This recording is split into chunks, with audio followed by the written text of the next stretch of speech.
자, 오늘 본문의 말씀은요, 불신자들에게 준 말씀이 아니에요. 신앙 공동체 안에 예수를 믿고 구원받은 하나님의 자녀들에게 주신 말씀이에요. 근데 이 말씀의 전체적인 내용을 보면은 너희가 이와 같이 하지 않을 때에 너희가 주를 보지 못할 수 있다. 주를 보지 못할 수 없을 뿐만 아니라 하나님께 버림받아서 다시는 회개할 기회를 잃어버릴 수도 있다라고 말씀을 하고 있어요. 그러니까 이런 말씀을 보면 우리 마음이 흔들리는 거죠. 야, 정말로 내가 이러다가 다시는 주를 볼 수도 없고 하나님께 버림받고 회개할 기회를 잃어버리는 거 아니야?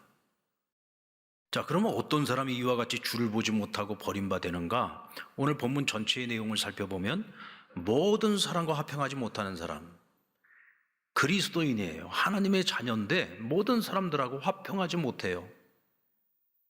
뿐만 아니라 거룩함을 따르지 않습니다. 하나님의 은혜에 이르지 못해요. 그리고 내 안에 쓴뿌리가 되어서 남을 더럽게 만들어요. 그리고 음행하는 사람, 그리고 마지막으로 얘기하는 것이 창세기에 나오는 야곱의 형제 에서와 같이 망령된 사람이 되지 말아라 라고 우리에게 당부하고 있어요.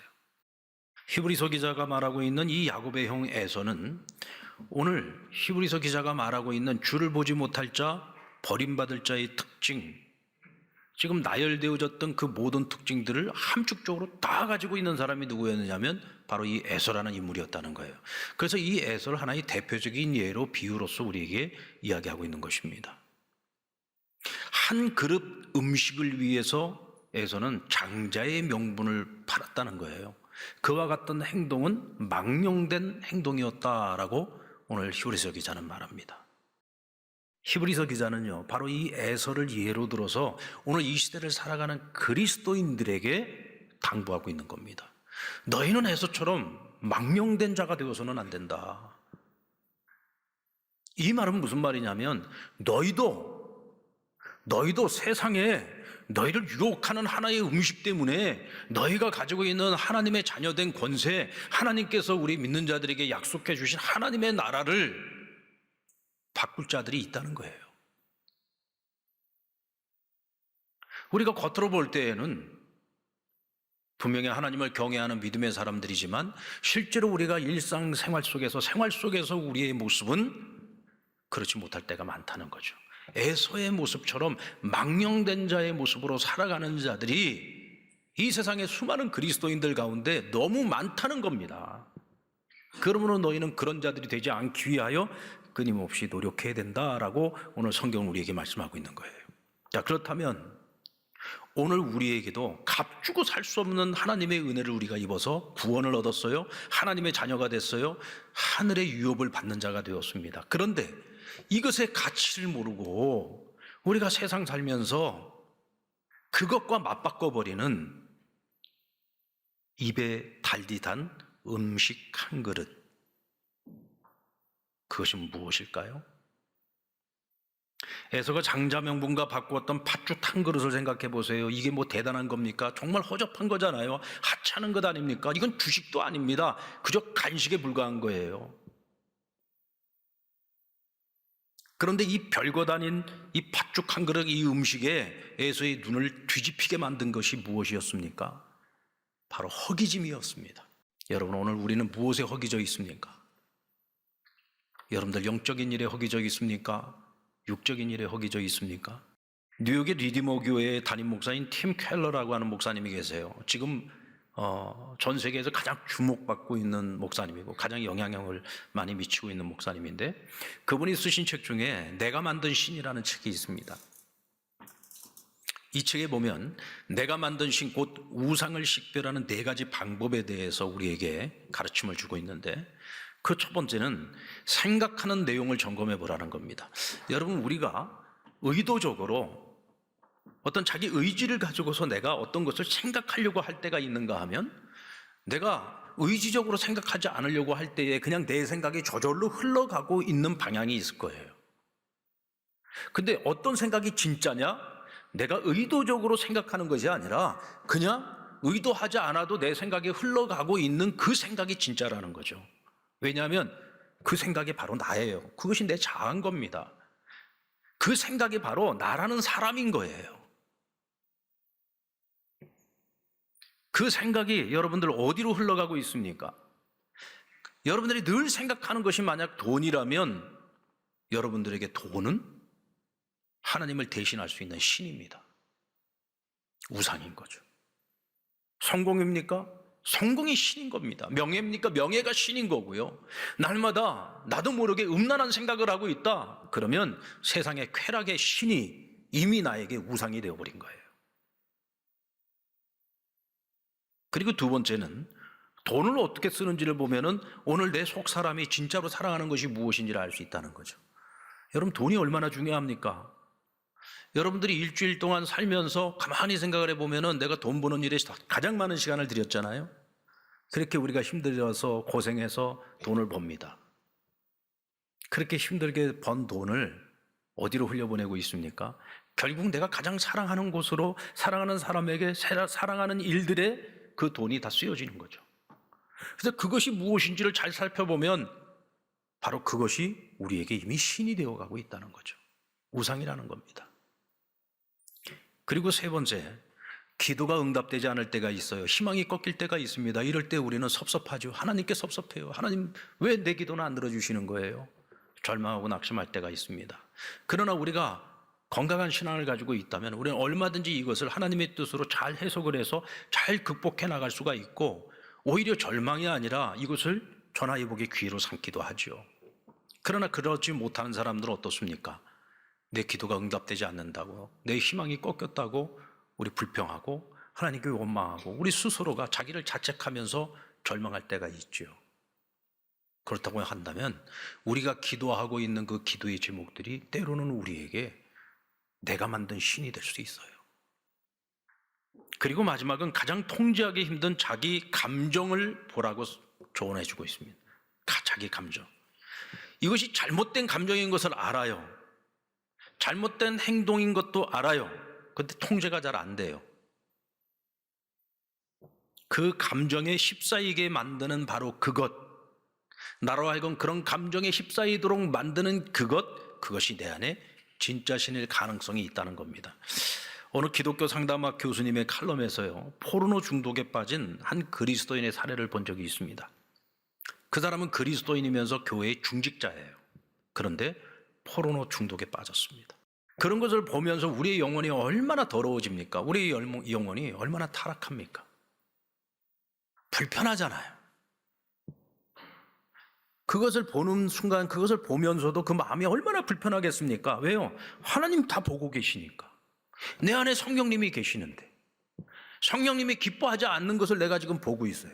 하나님께서 기뻐하지 않는 것을 보고 있어요. 그러면서 그 마음이 편하겠습니까? 적어도 신앙이라고 하는 것을 가지고 있는 사람이면 얼마나 불편하겠어요.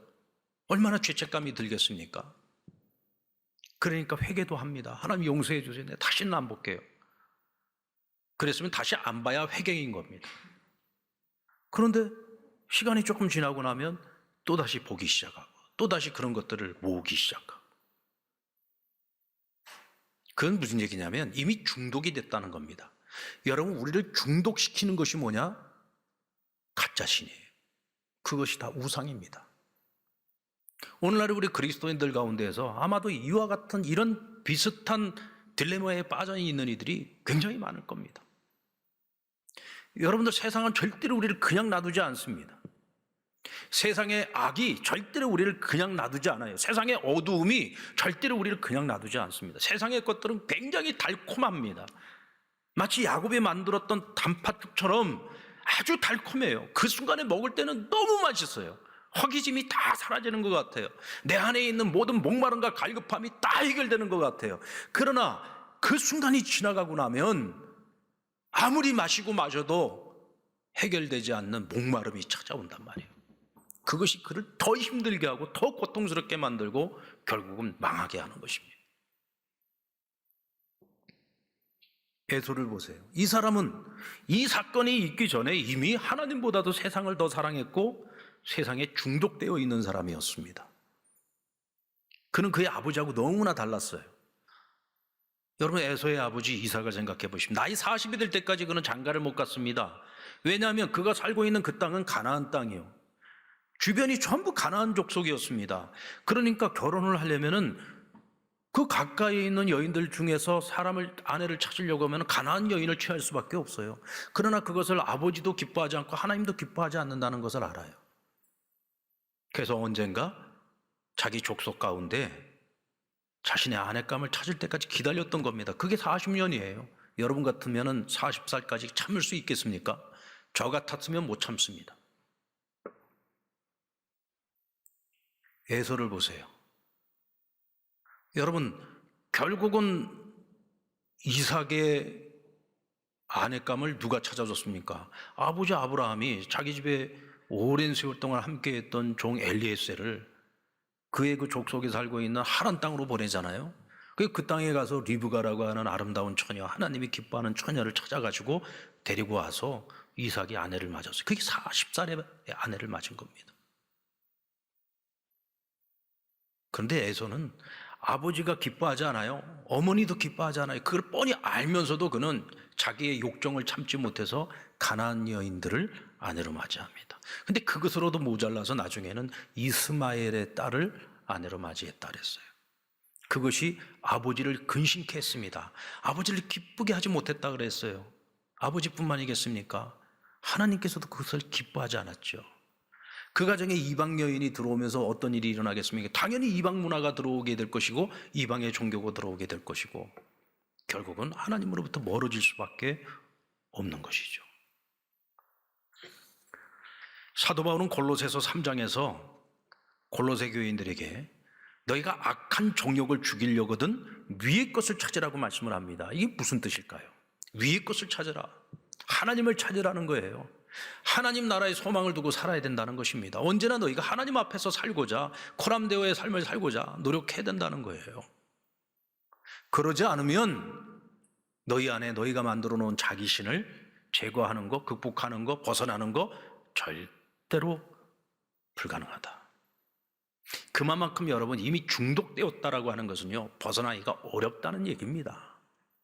그건 내 힘으로 자기 의지를 가지고 극복하기는 너무 어려운 거예요. 그래서 방법을 가르쳐줬어요. 그게 뭐냐? 위의 것을 찾으라는 거예요. 너희가 땅의 것에 매여 있을 때 이것으로부터 벗어나려면은 땅에 매여 있는 것으로부터 내가 극복해 보려고 해갖고는 안 된다. 어떻게 해야 되느냐? 위의 것 찾아라. 하나님을 찾아라. 하나님 앞에서 살려고 노력해라. 하나님 나라의 소망을 두고 사명을 위한 삶을 살려고 노력을 해라. 그러면 자동적으로 이것들은 너희에게서 떠나가게 될 것이고 너희가 여기서 벗어나게 될 것이고 이 매여 있는 것으로부터, 이 소울 타이로부터 너희가 해방될 수 있다라고 말씀하고 있는 것입니다. 여러분들 혹시 내가 어떤 세상의 것에 매여 있어서 내가 아무리 벗어나려고 해도 벗어나기가 힘들다 하시는 분들은요, 방법을 바꾸셔야 돼요. 여러분들이 더 간절히 하나님을 찾으셔야 되고 말씀에서 하나님을 찾으려고 애써야 되고 기도하면서 하나님을 찾으려고 애쓰셔야 돼요. 매일매일 하나님의 시선을 의식하면서 사셔야 됩니다. 하나님 나라에, 영적인 나라에, 영원한 나라에 소망을 두고 살지 않으면 우린 절대로 하나님을 기쁘시게 하는 삶을 살아가기가 어려운 거예요. 하나님을 가까이 하지 않고 하나님 나라의 가치를 모르는 사람은 에서처럼 결국 하찮은 음식 한 그릇에 자기 영혼을 탈탈 털어버리는 망령된 자가 될 수밖에 없습니다. 여러분들, 내가 가진 구원의 가치를 아십니까? 하나님의 자녀된 가치를 아십니까? 하나님 나라를 소유한, 하나님의 나라를 유업으로 받을 자로서의 여러분들에게 주어진 이 특권이 얼마나 소중한 가치인지를 여러분 아십니까? 그는 자신이 가지고 있는 장자의 명분, 아버지의 축복기도의 소중함을 몰랐어요. 그 가치를 몰랐던 겁니다. 기껏해야 팥죽 한 그릇과 바꾸지 않았습니까? 근데 야곱을 보십시오. 그는 아버지의 축복기도, 장자의 명분, 이것은요 눈에 보이는 게 아니에요. 언제 이루어질지도 몰라요. 이루어질 수도 있고 안 이루어질 수도 있는 거예요. 눈에 보이는 것이 아닙니다. 근데 그는 그것의 가치를 알았어요. 여러분, 아무리 귀한 보석도요 돼지에게 던져줘 보십시오. 그게 무슨 의미가 있어요? 그것의 가치를 아는 사람의 손에 들어갔을 때 이것이 의미가 있는 거죠. 에서는 자신이 가지고 있는 것, 이건 내가 노력해서 얻는 것도 아니에요. 야곱보다 먼저 태어났다는 이유 하나 때문에, 그것도 시간차 쌍둥이 아닙니까? 야곱이 발목 잡고 태어났어요. 야곱의 입장에서는 얼마나 억울하겠습니까? 근데 에서는 저절로 얻은 것입니다. 운명적으로 얻은 거예요. 그런데 내가 가지고 있는 그것의 가치를 몰라요. 하지만 야곱은 여러분, 이것의 가치를 알았습니다. 눈에 보이지 않는 것입니다. 당장에 이루어지는 것도 아니지만, 이루어질지 안 이루어질지도 모르는 거지만, 하나님이 주신 약속이기 때문에 그 약속의 소중함을 알고 이 약속은 반드시 이루어질 것이라는 믿음이 있었기 때문에 그 가치를 아는 거예요. 그래서 여러분, 결국은 아버지를 속인 것도 잘못한 일이고 형을 속인 것도 잘못한 일이죠. 그러나 자신에게 주어진 것의 가치를 알지 못하는 에서보다 그것의 가치를 알고 다른 모든 것을 포기했던 야곱을 하나님께서는 더 기뻐하셨고 결국은 그를 믿음의 조상으로 세워주셨던 거예요. 그런 의미에서 보면 믿음은 선택입니다. 한번 따라볼까요? 믿음은 선택입니다. 갈라디아서 1장 10절 말씀 같이 한번 읽어봅시다. 시작. 이제 내가 사람들에게 좋게 하랴, 하나님께 좋게 하랴, 사람들에게 기쁨을 구하랴. 내가 지금까지 사람의 기쁨을 구하는 것이었다면 그리스도의 종이 아니니라. 오늘 바울은 우리에게 이렇게 권면합니다. 우리 그리스도인들은 세상을 살아가는 동안에 반드시 이 두 가지 갈래길에서 선택을 해야만 된다는 겁니다. 하나님을 기쁘시게 할 거냐, 사람을 기쁘게 할 거냐. 여러분, 사람을 기쁘게 한다라고 하는 것은 뭡니까? 내가 누군가를 기쁘게 한다? 그 사람을 기쁘게 할 때는 내가 그 사람으로부터 뭔가를 얻고 싶은 마음이 있는 거죠. 결국은 그것이 누구를 사랑하는 것이냐? 나를 사랑하는 거예요. 사람 사랑이라고 하는 것은요, 모든 사랑의 출발이 나로부터 출발하는 겁니다. 나를 사랑하는 거예요. 그래서 자식도 사랑하는 거예요. 요한복음 21장은 요한복음의 마지막 장이면서 마태, 마가, 누가, 요한 복음서의 마지막 장이고 마지막 결론이라고 할 수가 있어요. 그 배경은 갈릴리 호수를 배경으로 하고 있어요. 예수님의 제자들이 본업으로 돌아가려고 갈릴리 호수로 돌아갔어요. 그곳에 가서 그물질을 합니다. 이때 부활하신 예수님께서 이 제자들을 다시 만나기 위해서 그곳에 찾아오시죠. 그리고 베드로에게는 내가 나를 사랑하느냐고 3번 질문하시고 내 양을 먹이라고 그에게 사명을 부여하시는 내용입니다. 그래서 어떻게 보면요, 요한복음 21장은요, 모든 복음서 가운데, 모든 복음서의 각 장들 가운데서도 하나님의 따끈따끈한 사랑이 가장 많이 배어 있는 장이에요. 사랑장이라고도 이야기합니다. 자, 그런데 여기서 우리가 한 가지 의문을 갖는 것이 있습니다. 우리 21장 1절 말씀, 요한복음 21장 1절 말씀을 같이 한번 보겠습니다. 시작. 그 후에 예수께서 디베랴 바다에서 또 제자들에게 자기를 나타내셨으니 나타내신 일이 이러하니라. 자, 그런데 오늘 사도 요한이요, 갈릴리 호수를 지금 표현을 하면서 디베랴 바다라고 하는 표현을 쓰고 있어요. 당시 유대인들은 누구도 이 갈릴리 호수를 가리켜서 디베랴 바다라고 부르지 않았습니다. 옛날부터 내려오는 갈릴리라고 하는 이름이 있어요. 그렇다면 요한도 당연히 갈릴리 호수라고 쓰는 것이 맞습니다. 근데 오늘 그는 디베랴 바다라고 하는 표현을 쓰고 있어요. 그러면은 이런 호칭이 언제 만들어졌느냐? 주전 25년에 갈릴리의 분봉안으로 파송을 받았던 헤롯 안티파스라고 하는 사람이 이 갈릴리 호수 서쪽에 한 도시를, 신도시를 만든 거예요. 그리고 이 도시를 만들고 나서 도시의 이름을 당시 로마 황제였던 티베리우스의 이름을 붙여가지고 디베랴라고 하는 도시 이름을 지은 겁니다. 그리고 이 디베라고 하는 이 도시 옆에 있는 이 갈릴리 호수를 자기들 식대로 이름을 새로 지은 것이 바로 디베랴 바다였습니다. 바다처럼 갈릴리 호수가 굉장히 커요. 그리고 바다에서 일어나는 여러 현상들이 다 나타납니다. 그러니까 바다라고 하는 표현을 썼던 것이고 그 옆에 있는 도시 디베라라고 하는 그 도시의 이름을 그대로 가지고 온 거죠. 그래서 이 바다에 또 다른 별명이 있는데 그것이 뭐냐면 황제의 바다입니다. 왜냐하면 황제의 이름이잖아요. 그래서 황제의 바다라는 이름으로 불려졌습니다. 그렇다면 여러분, 이 이름은 정복자들이 갖다 붙인 이름이에요.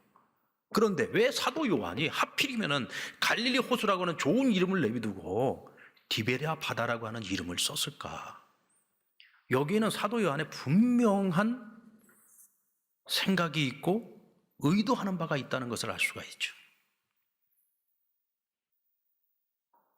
오늘 요한은 무엇을 말하고 싶은 걸까요?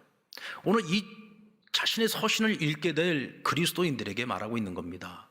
앞으로 당신들이 살아가야 될 세상은 당신들이 가지고 있는 이 믿음을 지키기에는 너무나도 힘든 세상을 살아가야 된다. 마치 황제의 바다처럼, 황제의 원리, 세상의 모든 온갖 욕망이 난무하는 그런 바다 속에서 너희는 살아가야 되는 것이다.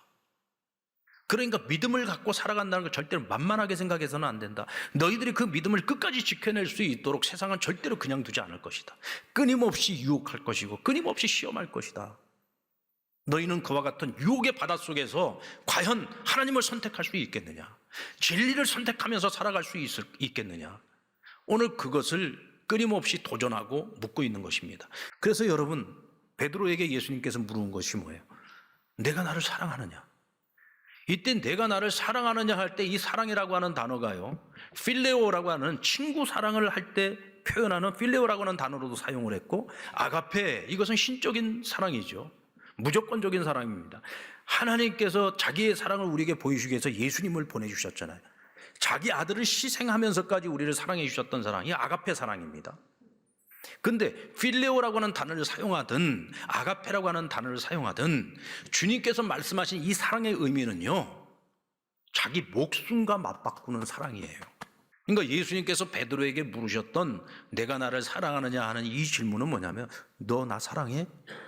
너 나를 위해서 목숨을 내놓을 수 있겠니? 하고 물으신 거예요. 그 질문에 베드로가 뭐라고 대답했습니까? 주여, 제가 주님을 사랑하는지 주께서 아시지 않습니까? 내가 주를 위해서 내 목숨도 이제는 내놓을 수 있습니다. 주님 3번이나 부인했던 베드로였지만 내게 다시 그런 기회가 온다면 이제는 주님을 위해서 내 목숨도 내놓겠습니다라고 하는 그런 고백인 거예요. 여러분들, 우리는요, 우리가 어떤 믿음을 가지고 있어도요, 뭐 목사가 아니라 목사 할아버지라도요, 저도 역시 마찬가지입니다. 왜 욕망에 흔들릴 때가 없겠습니까? 욕망에 흔들릴 때가 있죠. 때로는 욕망의 바다에 빠져서 허우적거릴 수도 있어요.